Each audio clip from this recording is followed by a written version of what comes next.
그때에 아비멜렉과 그 군대 장관 비골이 아브라함에게 말하여 이르되 내가 무슨 일을 하든지 하나님이 너와 함께 계시도다. 그런즉 너는 나와 내 아들과 내 손자에게 거짓되이 행하지 아니하기를 이제 여기서 하나님을 가리켜 내게 맹세하라. 내가 내게 후대한 대로 너도 나와 내가 머무는 이 땅에 행할 것이니라. 아브라함이 이르되 내가 맹세하리라 하고 아비멜렉의 종들이 아브라함의 우물을 빼앗은 일에 관하여 아브라함이 아비멜렉을 책망하매 아비멜렉이 이르되 누가 그리하였는지 내가 알지 못하노라. 너도 내게 알리지 아니하였고 나도 듣지 못하였더니 오늘에야 들었노라. 아브라함이 양과 소를 가져다가 아비멜렉에게 주고 두 사람이 서로 언약을 세우니라. 아브라함이 7 암양 새끼를 따로 놓으니 아비멜렉이 아브라함에게 이르되 이 7 암양 새끼를 따로 놓음은 어찌미냐. 아브라함이 이르되 너는 내 손에서 이 암양 새끼 7을 받아 내가 이 우물 판 증거를 삼으라 하고 두 사람이 거기서 서로 맹세하였으므로 그곳을 브엘세바라 이름하였더라. 그들이 브엘세바에서 언약을 세우매 아비멜렉과 그 군대 장관 비골은 떠나 블레셋 사람의 땅으로 돌아갔고 아브라함은 브엘세바에 에셀나무를 심고 거기서 영원하신 여호와의 이름을 불렀으며 그가 블레셋 사람의 땅에서 여러 날을 지냈더라. 아멘. 오늘 본문을 보시면 이 브엘세바 우물을 가지고 아비멜렉과 아브라함이 언약을 맺는 맹세를 하는 그러한 장면이 이어지고 있습니다. 어떻게 보면 이 본문의 흐름 가운데에 조금 생경하게 이게 왜 이 본문이 여기서 갑자기 나올까라는 생각을 가질 수도 있습니다. 왜냐하면 우리가 앞서 본 것처럼 앞선 본문이 이제 이색의 출생과 이삭의 그 스토리 가운데에 있는 이스마엘 사건, 이런 사건이 이어지다가 갑자기 다시 아비멜렉이 등장을 해서 아브라함과 언약을 맺고 있는 것입니다. 조금은 우리가 흔히 표현하는 말로 생뚱맞을 수 있는 이 상황 가운데에 하나님은 놀랍게도 하나님께서 지금 어떻게 일하고 계시는지, 또한 아브라함과 어떻게 동행하시는지에 대해서 우리에게 전해주고 계신 것입니다. 이 말씀을 보면은 이 본문 가운데에 이 12절이라는 불과 12절밖에 되지 않는 이 내용 가운데에 세 가지 놀라운, 조금 어떻게 보면 의아한 그런 모습들을 통해서 하나님의 역사심이 이제 증거될 것입니다. 먼저 본문 처음 22절을 보시면 그때에 라는 말로 시작이 됩니다. 그때에. 여기서 말하는 그때는 우리가 바로 앞달락이었던 이스마엘과 하갈이 이제 아브라함과 결별하는, 떠난 그 시점을 의미하고 있습니다. 이스마엘이 떠난 시점에 아비멜렉 왕이 아브라함을 찾아왔던 것입니다. 아브라함은 가나안 땅에서 날로 세력이 확장되어 갔습니다. 그러자 22절에 이제 블레셋 땅에 강력한 세력을 지닌 그랄 왕 아비멜렉이 아브라함을 찾아와서 먼저 화친을 요청했던 것입니다. 여기서 눈여겨볼 부분은 아비멜렉 왕이 그의 군대 장관 비골과 함께 왔다라는 것입니다. 왕이 움직일 때에 왕 혼자 움직이는 경우는 물론 없을 것입니다. 적어도 근위대가 함께해서 왕을 보필하고 보호하겠죠.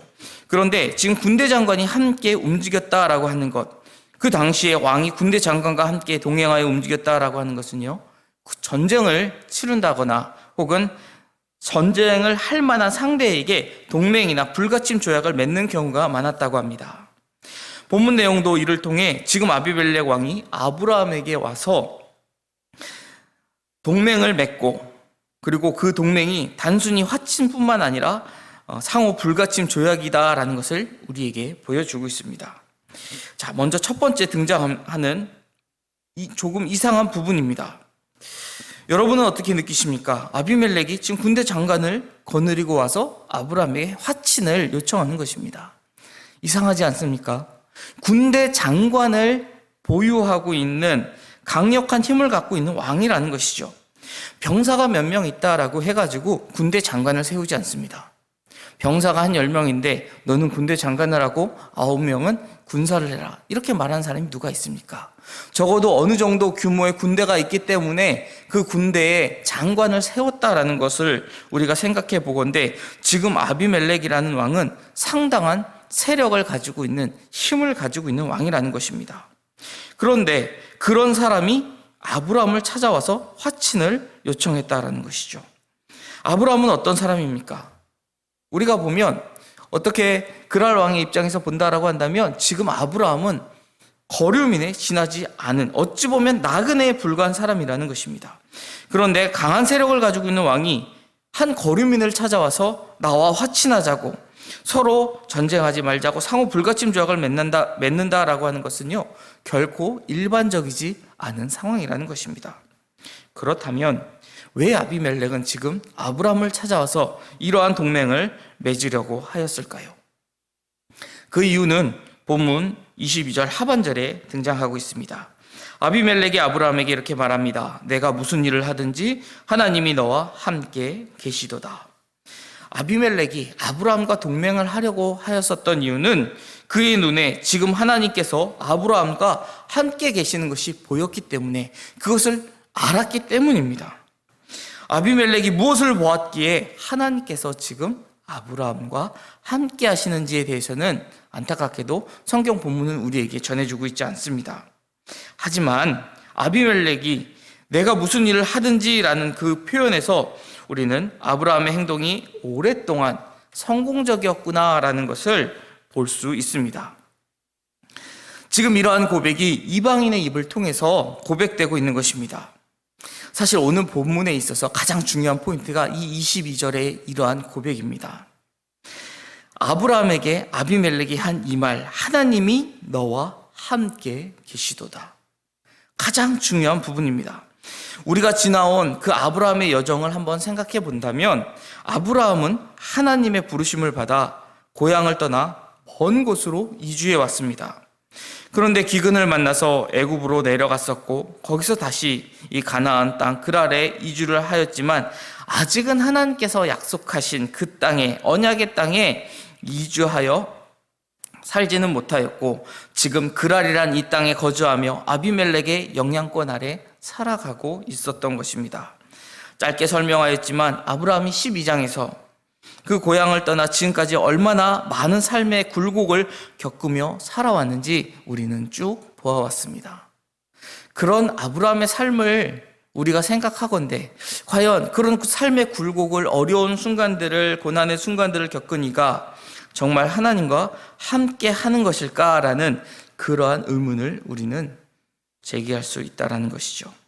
하나님께서 함께 계시는데 기근을 만나고, 그 기근을 피해서 애굽에 좀 내려갔더니 거기서는 목숨을 위협받을까, 아내를 누이라 속여서 아내를 빼앗길 뻔하고, 목숨을 잃을 뻔하고, 또 돌아와서는 우물도 빼앗기고, 이스마엘 사건으로 인해서 가정에 불화도 생기는 게 정말 하나님이 함께하고 계시기 때문에 일어난 일들일까요?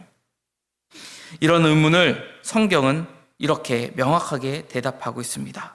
하나님이 너와 함께 계시도다. 그렇다는 것입니다. 이방인의 눈에도 명확히 보여질 만큼 지금 하나님께서는 아브라함과 함께하고 계시다라고 증거하고 있는 것입니다. 사랑하는 여러분, 우리가 예수를 믿고 신앙생활을 하면서 그렇게 예수님을 의지하고 나아간다고 할 때에 삶의 어려운 일들이 모두 우리를 피해가는 것이 아니라는 것을 우리는 알고 있습니다. 때로는 어려운 일을 만나고, 때로는 고통스러운 일을 만나서 힘들어하기도 합니다. 하지만 분명히 기억하시기 바랍니다. 하나님은 그러한 상황 가운데서도 나와 함께 하십니다. 믿으십니까? 지금 우리는 알지 못하지만 그럴 만한 이유가 있기 때문에 이 상황을 우리에게 허락하셨다라는 것이죠. 하지만 우리가 우리의 믿음을 잃지 않고 계속해서 하나님만을 믿고 의지한다면 반드시 하나님께서는 우리와 함께 하셨다라는 것을 드러내 보이실 것입니다. 그러므로 우리가 하나님의 사람이고 하나님의 자녀라는 것을 많은 사람들에게 증거하여 주실 것입니다. 아브라함의 모습을 보며 하나님께서 함께 하심을 알게 된 이 아비멜렉 왕은 아브라함에게 화친을, 상호 불가침 조약을 맺으러 오게 된 것입니다. 이는 상대가 그만큼 강한 힘을 가지고 있었음에도 불구하고 하나님과 함께하는 사람을 이길 수 없어 두려워하여 이러한 조약을 맺었다라는 것이죠. 23절의 내용을 보시면 아비멜렉은 자신뿐 아니라 자신의 아들과 손자까지 포함하여 거짓되이 행하지 않기를 하나님을 가리켜 맹세하라고 합니다. 그가 거짓되이 행하지 말라라고 하는 이 표현을 보면 아마도 문맥 자체로, 그 단어 자체로 보면 약속을 깨뜨리지 말라, 우리가 언약한 맹세한 이 조약을 깨뜨리지 말라라는 의미지만 그 뉘앙스를 보면 사라의 사건을 기억해서 이러한 이야기를 하는 것처럼 보여집니다. 아비멜렉이 약간 뒤끝이 있는 거죠. 너 예전에 내 아내 사라를 누이라고 속였다가 내가 한번 호되게 당했어. 다시는 그런 거짓말을 우리에게 행해서는 안 돼라고 지금 이야기하는 것으로 우리가 볼 수 있습니다.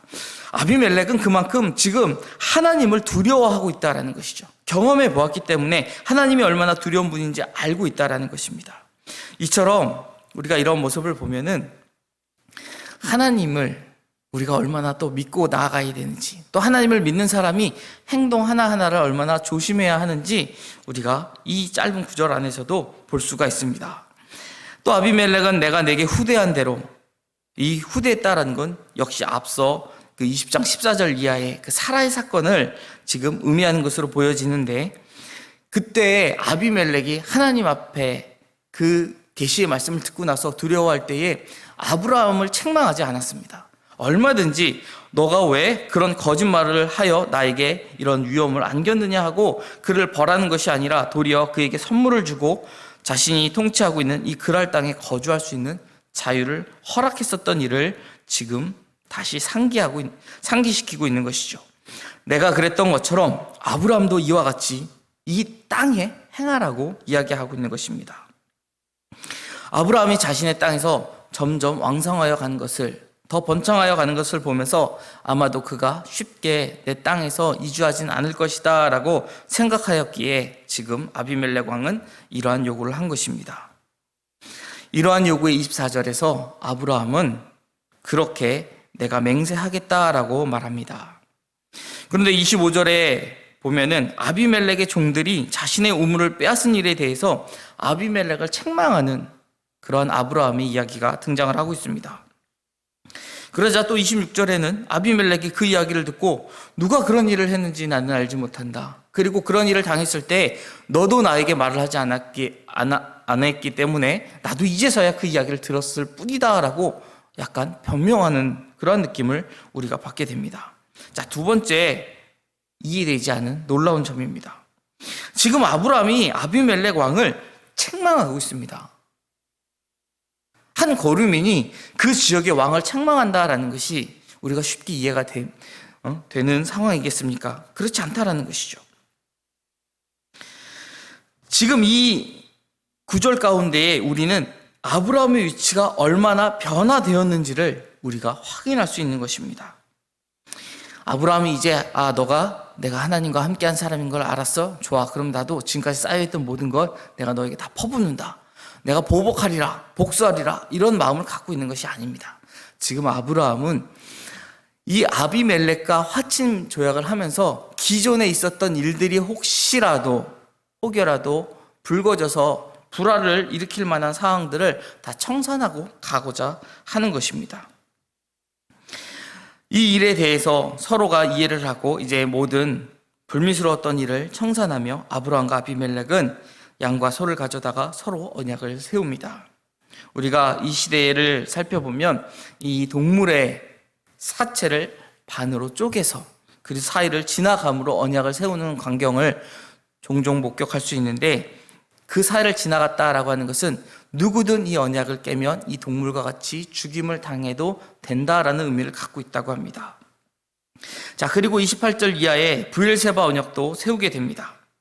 27절에 서로 언약한 것은 아비멜렉 왕이 요구한 것에 대한 화친 언약이었다라고 한다면 28절에서 31절에 이어지는 내용은 지금 아브라함이 팠었던 이 브엘세바 우물에 대한 증거의 언약입니다.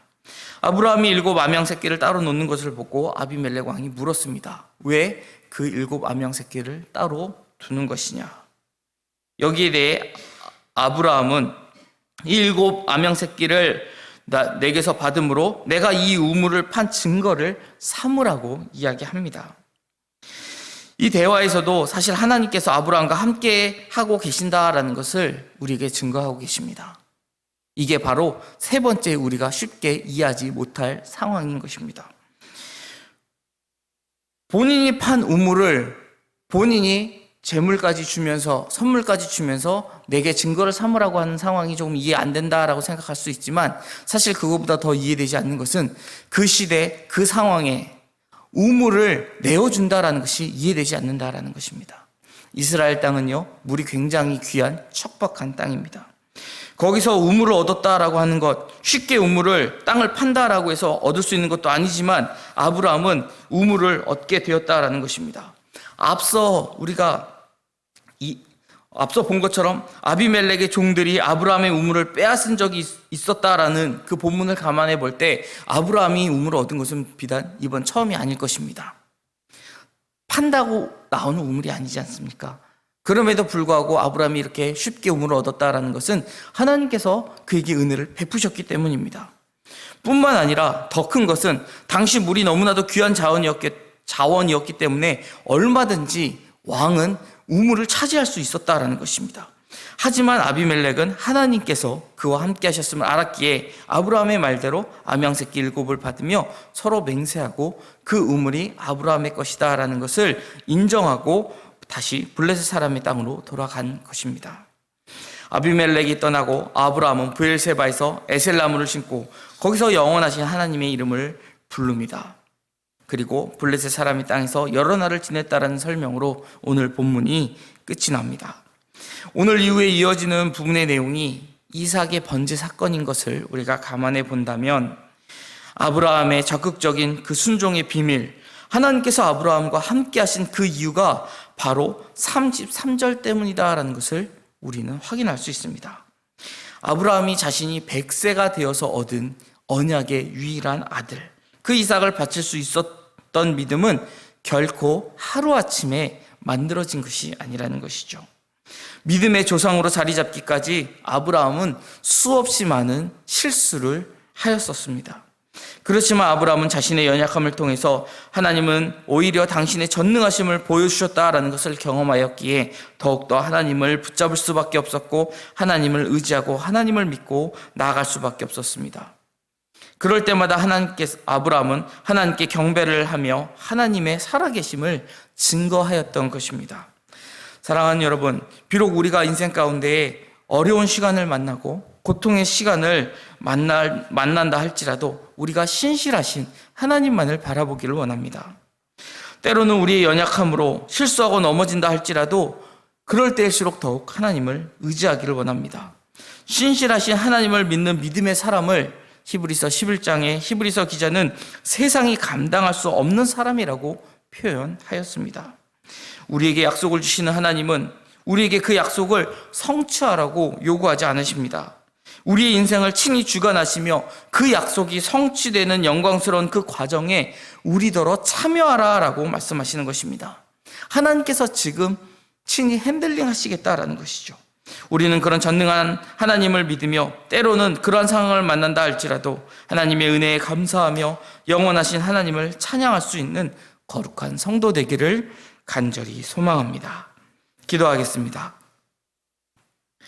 우리 인생을 주관하시는 하나님 아버지, 우리가 인생 가운데 하나님을 떠나지 않게 하시고 신실하게 우리에게 하신 약속을 지키시는 하나님만을 믿고 의지하며 나아가게 우리의 삶을 인도하여 주시옵소서.